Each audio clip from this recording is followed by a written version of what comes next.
We're live! Welcome back to the channel, everybody. Today I'm up here in Knoxville with my buddy Jason with basketballelectronics.com, and we just came in, number one, to do a little bit of content, do some videos, but also just do a little mid-season, it's kind of late season, tune-up of the rig here. So you've taken better care of it than I would have thought, Miles. I'm not gonna lie. You've done well. It's pretty pristine, isn't it? Yeah. I mean, this year has been pretty easy on boats. We are going up to Erie, so or not Erie, Champlain. We are going up to Champlain, which is pretty big water, but the Phoenix is going to handle it like a champ, like it always does. It has been an awesome boat so far, awesome setup, and we wanted to just get on here and we're going to do a Q&A. So if you guys have any questions throughout this video, just post the questions and we're going to answer them. But I wanted to give you guys a tour of this place. We're going to get back to the boat in just a minute, but let's check out basketballelectronics.com. This place is awesome. So obviously this is our shop. Yep. This is where we do the work. So we've got a customer's boat right here, 721 Phoenix. Right next to your Phoenix, looks pretty good. He actually went to a dual mount, got the new LVS 34 and a Garmin up on the bow. This is a sweet rig though, so yeah, we just now finished it up on this one, so looking excited good for the customer. But yeah, so we've also, this is all our install table. This is where we keep all our hardware. Obviously it's a mess because we're slinging boats out the door, dude. This is, you guys have probably seen the videos of us working on the boats for a couple days. I usually park the camper in the parking lot and just stay in the camper for a couple days because we do it right. And well, he does it right. I just kind of float around and look like I'm busy.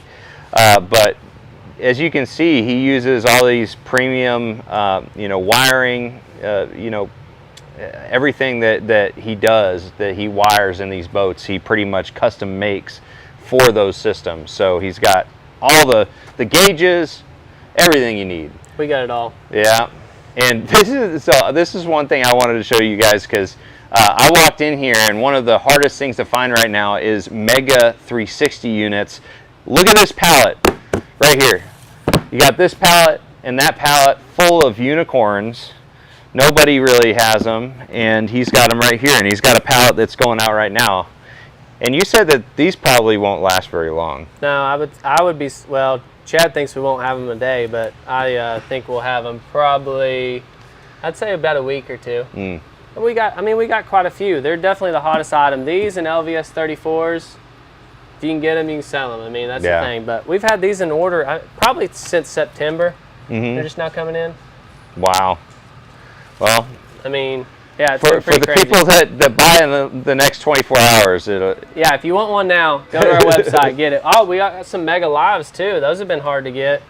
Oh, that's right. Yeah, we got about, I don't know, 8 or 10 of those currently in stock. Yeah. Bunch of Humminbird units, Apex units. Oh. Yeah, those things have been pretty sweet. So. Right on. But yeah, we'll come on up here to the showroom. The Mega Live's the original one that Humminbird came out with, right? That's their live sonar. Now they did come out with a big update, a big software update, which really did make a big difference enhancement wise. So here's our tower of power for Garmin units. We got a couple of them in stock. Lots in stock. Yeah. So we've got you covered on electronics wise, and you've got all the accessories too. You got like the DD26 stuff for the mean mounts, and you got transducer saver, all that. Yeah, a lot of our accessories. We've got a lot of random stuff that probably could be organized a little bit better, but a lot of different separate pole mounts for live scope. A lot of our customers, especially crappie fishermen, every boat's different, so there's a lot of small components to make the right setup. So we've got those taken care of. And we've got, the displays here. This is actually one that I wanted to talk about. What is up with the Apex series? I really haven't heard much about the Apex from Humminbird. Yeah, the Apex is one of their newest units. So the biggest thing on the Apex, you can see how we're getting more of a 16:9 format, more widescreen. Wide, yeah. Yeah. So I mean, the big thing is obviously with your live sonar, you want that full width. See if I can get it into forward mode, because that's obviously what everybody once. So obviously you can see your full forward range, and you've got that rectangle format for that view. But the Apex series has 1080 resolution, so it's the best screen resolution from Humminbird. It's also got dual networking ports, which is a big deal. You know, you don't have to have their 5-port box. You can run Mega Live in and then out to your existing Humminbird network. Our link trolling motor, or many applications to where you just simplifies your networking, so it's going to be a lot less components. I like simple. Simple is the way to go. It follows the exact same format. I mean, you would have no learning curve operating it since you're on Solix series. The only difference, again, is that format, screen resolution. Now, there is dual channel sonar, so you could run an in-hole and a separate 2D out the back. So, but other than that, it's pretty much it. It's a really rugged unit, real sleek design. So, I mean, you can flush mount it. It comes in a 50-inch, right? Yeah, 55. 55. 13, 16, and 19. So, yeah. He has a catfish guy out. He looks like a pro catfisher. Dude, he is a pro catfisher. Yeah. There's a catfish boat outside. I walked out. I was just curious. I looked in there. It's like, what kind of electronics does he have? And he had this massive screen. He had one of these on his console. I was like, whoa, that is nutty. Yeah. But us bass fishermen, we like to have multiple units. Apparently, catfishermen like that one big screen. Yeah. Big screen. You got all the Navionics cards right here. And of course, you know, if you guys didn't watch that video that I did on the new Navionics cards, now you've got the Platinum Plus series as well as the Navionics Plus. So the Platinum Plus is essentially where they took the old Hot Maps Platinum and the Platinum Plus, which was just saltwater, and they combined them. So now you got a card that has both fresh saltwater, satellite imaging, all the overlays and all that. And so I know he's going to be getting those in soon. Yeah, that's brand new. That was introduced at the Classic, so that stock's probably coming in. But yeah, it's looking good in here, man. You got everything. Yeah, we've got quite a bit of stuff. We're finally getting caught up. You know, we're getting good inventory. We like to at least keep two of everything. That's why you see a lot of small components, adapter cables, yada, yada, yada, because the small pieces make a big deal, you know? I mean, it's not just big units, you know? Those are the flashy pieces, but for us to install and have a reliable system, the wiring, I mean, I ordered a ton of extra wire because wire's getting hard to get. Right. Price going up, so we try and stay ahead of it and just be a reliable company for people on electronics and battery. Yeah. You know, we didn't talk about batteries. We've got a lot of batteries in. You're running Battleborn lithium batteries, and then what did we even put in for the 12-volt side? We put 2 AGMs. I think that they're 2 Group 31 AGMs. The Duracells, aren't they? Yeah. For the cranking battery and the house battery. Yeah. So power needs, and you got the power pole charge back there. Mm-hmm. So it's been rocking this year. Haven't had any power issues at all. Yeah. Well, you're going to have to put in a word with power pole because we ran through our limit, I think, like 10 days in, you know? We're allowed 3 a year. They're going 3 a year? 3 a year, dude. Gosh. I know. What's the deal with that? Oh, man. That's nothing. Yeah. So, unfortunately, we haven't been able to reorder. Power pole, hook this boy up. I know. He's going to sell them. We got to, you know? We need them for install, but no, they're a great component. I know they went up on price, but, you know, they're the only ones in the game that can charge on the run. Yeah. Well, the showcase is looking good, man. Yeah, well, I appreciate you stopping by. I mean, obviously, front showroom, we saw the shop. Just so everybody knows, if you do want install, we've got an install queue on our website. So if you go to bassboatelectronics.com, install request up on the top, you can just fill out that info. We do it first come, first serve, so just hold their spot. A lot of ours right now, people are waiting on getting their new boat. So, you know, our first numbers, they've requested a long time. Their boat's just not here yet or whatever, so they still stay at the top of the list. But then obviously we just keep working down. So we got it rolling, man. He's going to take care of you. Gosh, man, he is just the best. We've got a good team. So got the right people. We're going to go back out to the boat, see if there's any questions anybody asks, and then we're also just going to go through the setup that he designed and we put on the boat this year. But that is the showroom. Yeah, back out to the shop. That's where we do most of our shipping, receiving, more electrical components. Yada, yada, yada. This is all going out. Yeah, that's all going out. Those Happy are weekend customers. orders. So yeah, we got more batteries, cores. We got questions?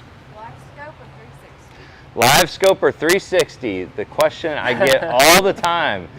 I can't answer that clearly. Sure you can. But yeah, I guess I can. Let's go talk about it. We're gonna go to the Battle of the Boat.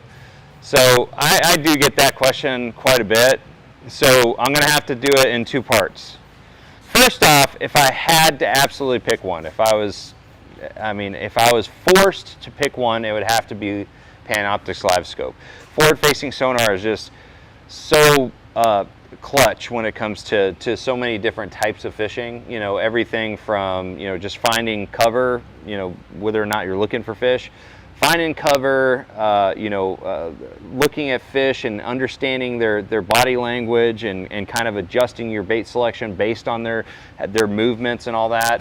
And you know, the one thing that it doesn't do extremely well is bottom hardness in figuring out what the bottom composition is. But that's a very, you know, that's not a big point for me. In general, it has to be Panoptix Live Scope. The forward-facing sonar and that live sonar technology is just so above and beyond anything else for a lot of the fishing situations I'm presented with. I just love being able to scan out there. Well, there's a fish. Cast to it. You can watch your bait go down. And with the new LVS 34 transducer, makes everything clearer, easier to see out to longer distances, better target separation, that sort of thing.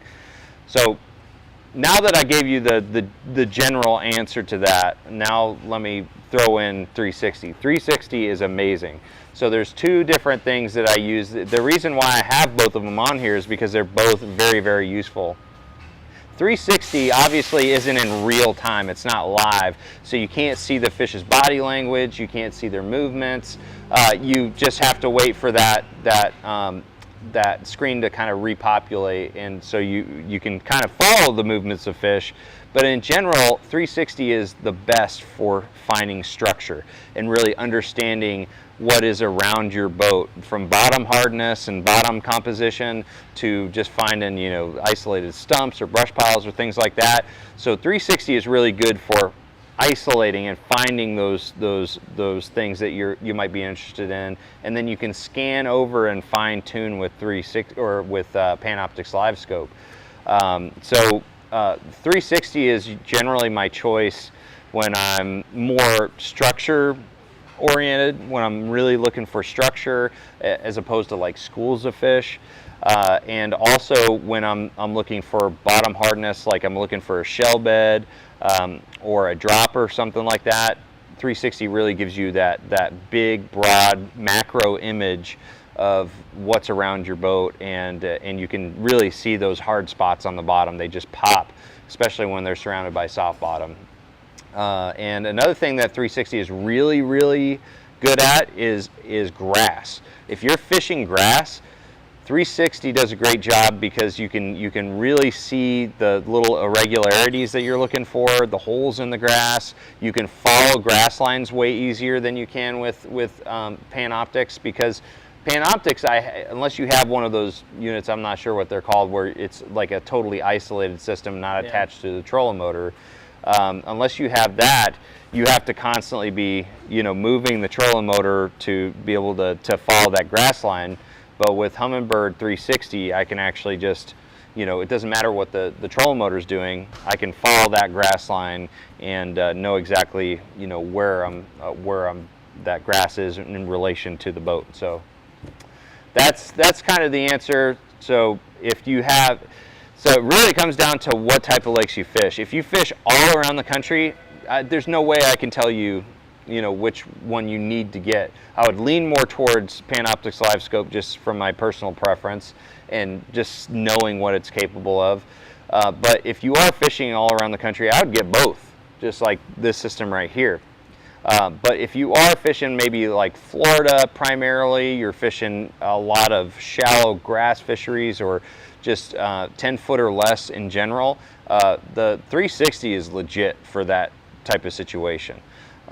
So I guess that's kind of my answer. Do you have anything to add to that? I mean, you know, obviously everybody feels like when they're in anchor mode, they lose control of the live scope, you know, when the motor's actually moving.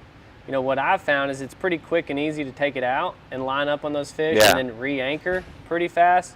But we do have a product that's the live foot. That's a separate pole with a mounting switch to where you can independently rotate it. But when my customers ask me, I say it's all fishing style. If you fish fast and you want to see your lure and see where fish are in the water column, obviously it's live scope.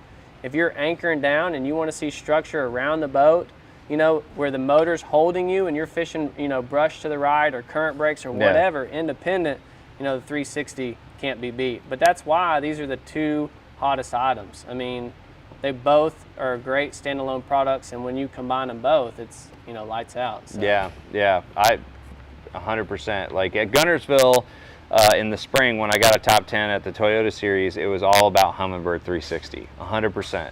The Panoptics didn't even play that big of a role for me because I was fishing primarily shallow water. Again, grass. This is not nearly as good as 360, and I just needed to find those areas. Like as soon as I got into an area that looked like Swiss cheese on the 360, I was going to start catching them. And so, yeah, I mean, that is a hard question to answer, but hopefully with everything we said, we sort of narrowed it down for you. Probably not. All right, well, elaborate on the Swiss cheese. That just holes in the grass? So, yeah, so at Guntersville, they have eelgrass, and eelgrass can grow in very uniform mats. Like, you know, it could have zero differentiating little nooks and crannies or anything like that, or it could look holy and have a lot going on there, and that's what you look for. Is you look for the irregular stretches, and so I was looking for those areas that kind of look like Swiss cheese. They had a lot of holes. When you start seeing a lot of shadows and places where those fish can hide, and that's what you're looking for. And 360 did a good job. Of course, using, you know, a structure scan was a big deal too. Those areas, finding them with structure scan, but fine tuning them with 360 was a big deal. And I've used 360 down in Florida a lot too. And you know, despite the fact that this is a grass attractant, you know, it still is a very invaluable tool for grass fishing, for sure. You've definitely got it going on, Miles. Yeah, we do. We have any more questions?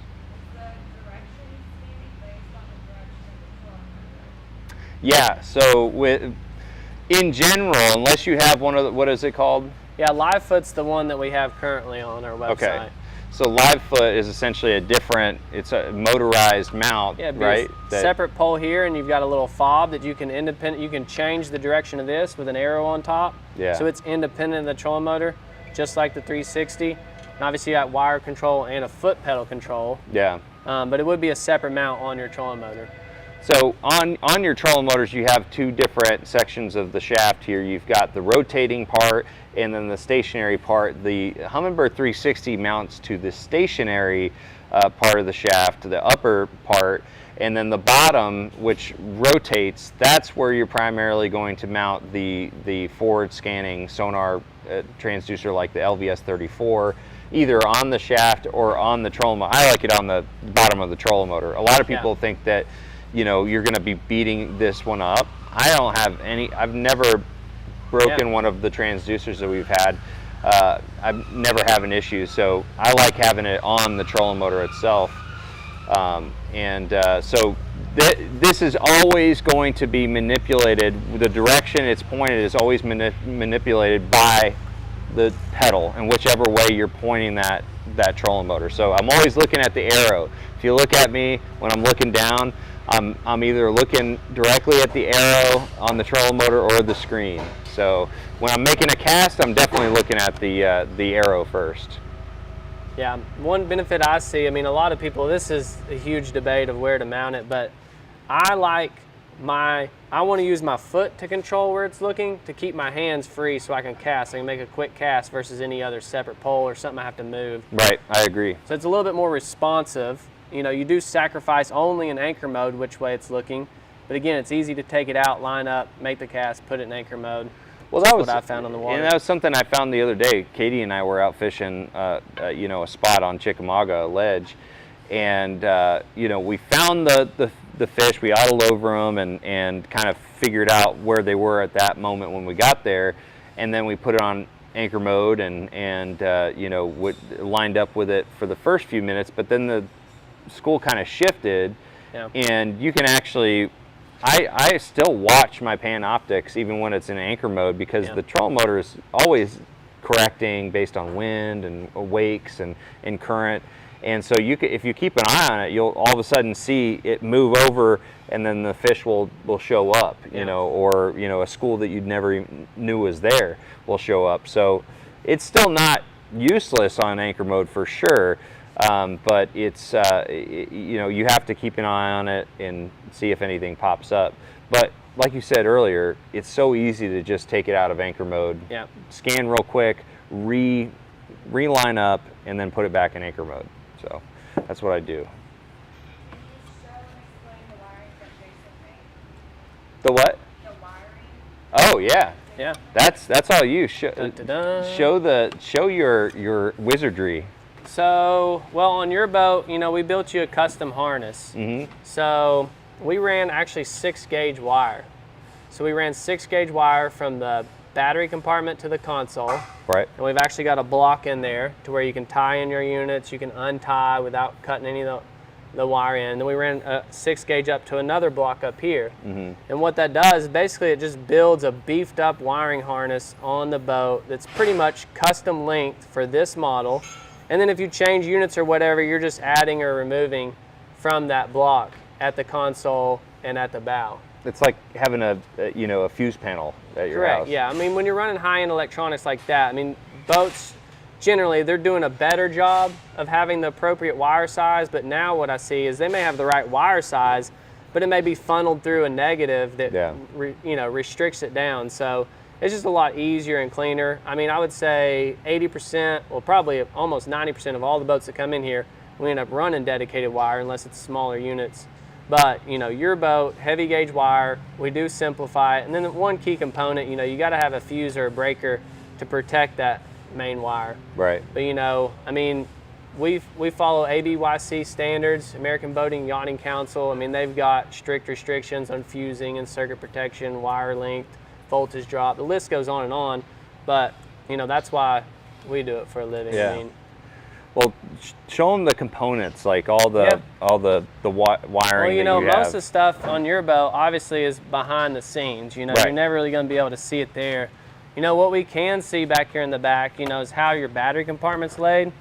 Chad, you probably have to come on the other side to face this switch. Dang, dude, we did such And a I also clean meant job, all I your forgot raw all about it. materials over there too. Yeah. I mean, it's kind of hard. You know, on your boat, you've got a factory panel with a battery switch. Yeah. So we've added off that on a breaker that I don't know if you'll be able to. There's a post back there. You can't really see it, but you actually have a negative bus block. So, you know, standard-wise, you're not supposed to have more than 4 connections go to the battery. You know, and that's why there's a lot of convenient things that have added studs on the market, and technically those are not Coast Guard approved because they add conductivity where you could dead short. So, you know, adding a bus block, having circuit protection back here, and only having 4 connections, you know, that's pretty much it. We do have, you've got another one paralleled over here, so you got 2 31 AGMs.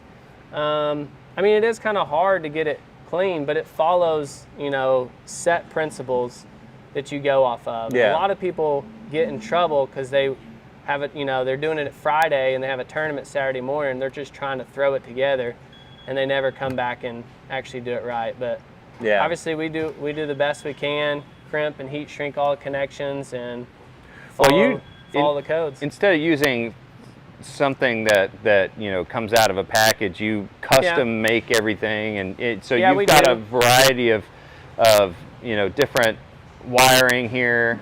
Yeah, and I mean, so based on what is most advantageous for the boat build that you're doing. Yeah, so again, when we build most of our harnesses and stuff, I mean, we've got, you know, raw lugs in here based on size and that we crimp down and do heat shrink over it. So there's a lot of customizing going on heavy duty wire. Fusing and protection is key. You know, if you're pulling 30 amps through a circuit, you know, you don't want a 30 amp breaker. I mean, ideally you want it 80% of max capacity. But wire-wise, you know, we've got 10 plated copper wire, heavy-duty wire. We cut by the foot. You know, tons of spools, tons more coming in, because as anything, wire's getting harder and harder to get. So it's a lot simpler than people make it out to be, but generally people get in a hurry and they don't take the time to do it right the first time. But once you build a harness, you know, your boat, you know, you could take all those units off, put completely different ones, and you're never changing the harness. We do sell some pre-made harnesses from like Sea-Clear Power. Sea-Clear, yeah. And those are super convenient, and they're really, I mean, it's a great product.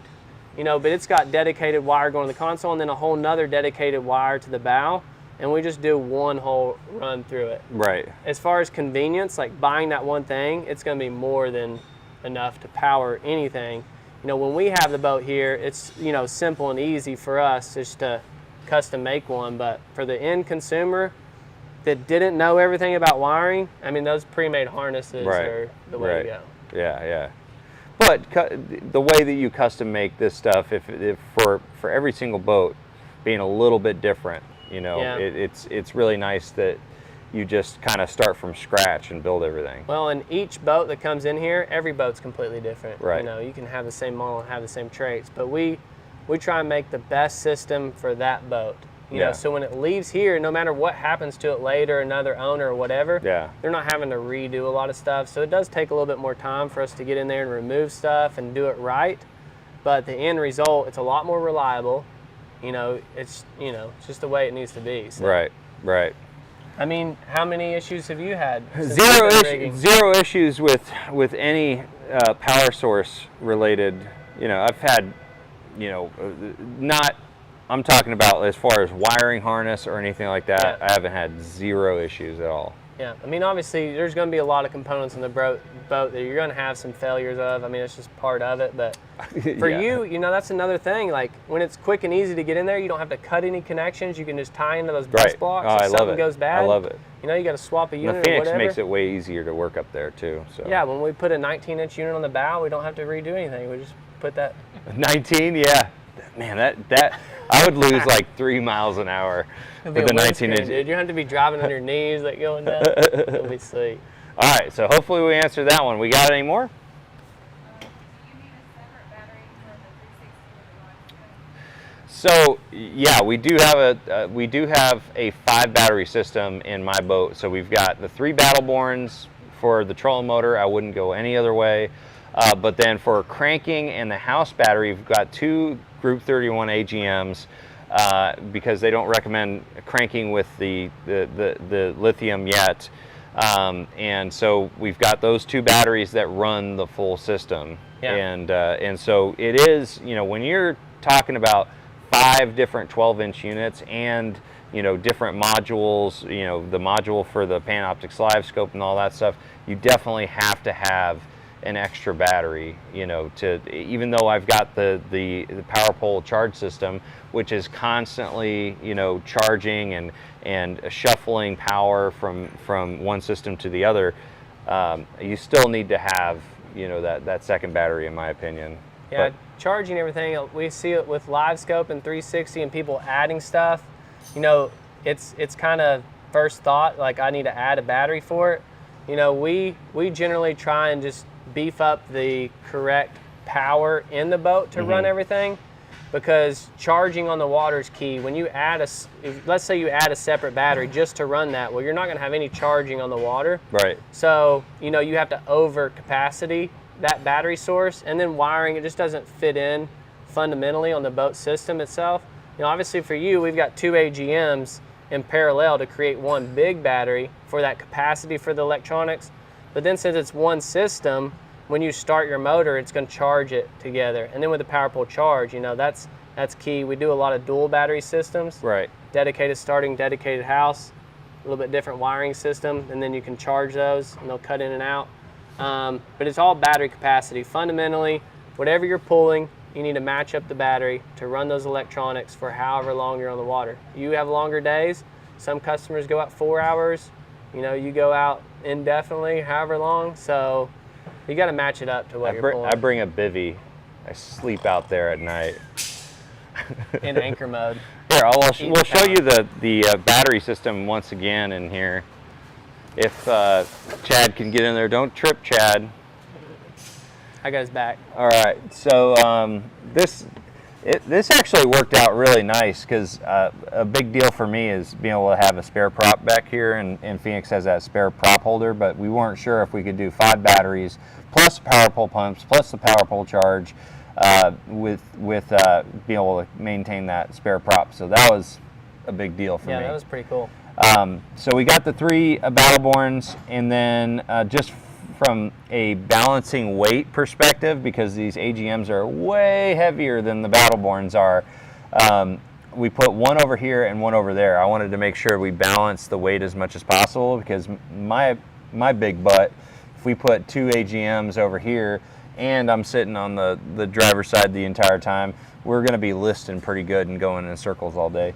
So we spread them out, and I was really surprised at how efficiently we could keep everything in here. Yeah, so actually you got 4 batteries here. We actually put 2 double trays from Bass Boat Technology, screwed them down, secured. That's right, and yeah. they were so close. I forgot about that. Yeah, we did one big ratchet strap all the way around. So, you know, like you said, on the weight balancing, I mean, it's about perfect. How's it ride, like, with just you, and then what about someone in the boat as well? Oh, it rides great. I don't notice really any difference as far as balance, but that's one thing that I am very aware of is making sure that all my stuff that I'm putting in here is kind of balanced on the boat, so it's, you know, you don't have any listing or anything like that. I think we got a couple more questions.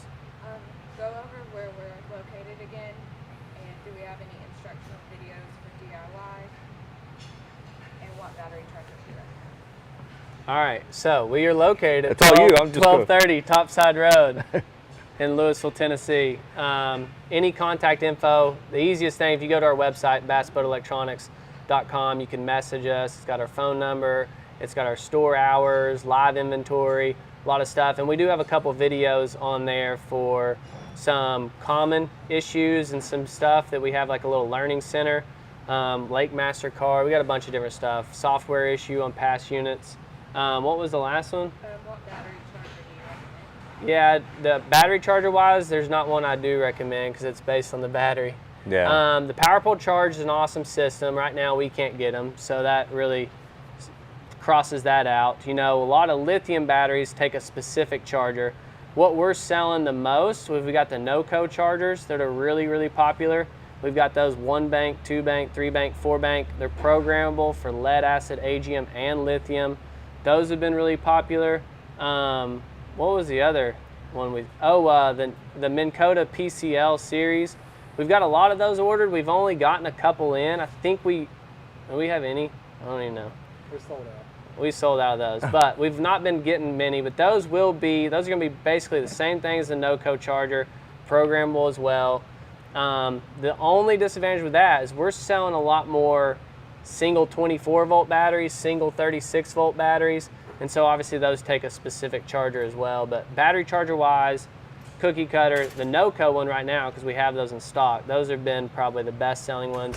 Those Minn Kota PCLs will be a good charger when they come available. And I will say this, because I use Battleborns for my trolling motor system, you know, when I first initially moved over to lithium, I was kind of, you know, concerned that I was going to use the wrong charger. Yeah. I was actually surprised at how many chargers actually are suitable for Battleborn lithium. But the number one thing is if you are, you know, getting a lithium system, call Battleborn. They're really good at being able to tell you whether or not that charger is going to work. I've had to do that too. Nowadays with the power pole charge, I don't have to worry about it. But power pole charge is programmable. The only main difference, you can charge a lithium battery on like a normal AGM setting, which will be fine. The only general lithium profile it basically just does bulk charging, and when it's fully charged, it shuts off. There's no float. Mm-hmm. That's the only real difference in it, but it's a long-term deal. You can charge a lithium battery on the AGM setting, so what I've seen is sometimes they won't get 100% full. You only get 90% charge because just the voltage spectrum. But, right. You know, it's still going to work 90% of the time. But I would invest in a charger that is lithium approved for that battery. For sure. All right. Visit our website, Miles. You the man. All right. Well, again, bassboatelectronics.com is the place for all your electronics needs. If you guys, you know, mention it, as far as like the do-it-yourself stuff, if you guys have any videos you guys want me to do, make sure you drop a comment here, and I will try to do it. If I can do it. He might have to do it for me. I would say, you know, all our inventory from the breakers, the wire, everything that we sell and put on the boats is on our website, even the lugs. So, I mean, it'd take a little bit more work for you to piece it together and do it yourself. And then obviously we're here, like if all our customers that buy electronics, generally they call us like, hey, how should I wire this? And obviously we walk them right through it for their scenario. But it is kind of a process, and a lot of times people not necessarily do it backwards, but obviously the electronics are the flashy part, but then installing them and wiring them correctly it's just a detailed process. You got to do it right. Each boat's different, so, but we're happy to help anything we can do. Sweet dude. Peace, bro. All right, man. Thank you guys for watching. We're taking off. Whoop. Oh, we're doing that.